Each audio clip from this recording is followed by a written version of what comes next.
थिला कार्यक्रम भुवनेश्वर कटक रे भी आयोजित कार्यक्रम रे शामिल होइथांते किंतु खराब पाग जोगु शाहको गस्त बातिल होइछि। तेबे केंद्र गृहमंत्री अमित शाह 3 दिनिया ओडिशा गस्तरे आसंता कालिठु आसे थांते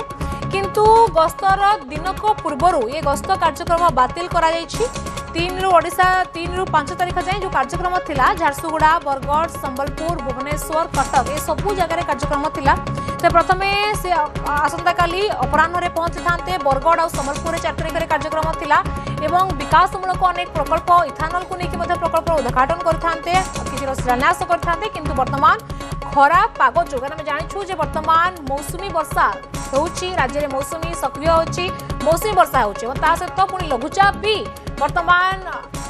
आसंता दिन पर लघुचाप घूर्णिबल हो सारानी लघुचाप हो बोली पाणीपाग विभाग आकलन करछि। तो तार भितर वर्तमान खराब पाग थिबारु गृहमंत्री कार्यक्रम वर्तमान गस्त कार्यक्रम बातिल होइछि। स्वराष्ट्र मंत्री अमित शाह जी गस्त कार्यक्रम चूड़ांत हो सारी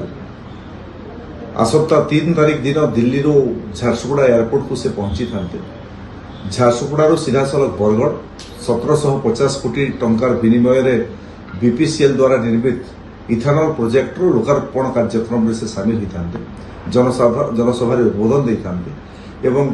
बरगढ़ रू पुणी संबलपुर बैक करी संबलपुर रे रिंग रोड रो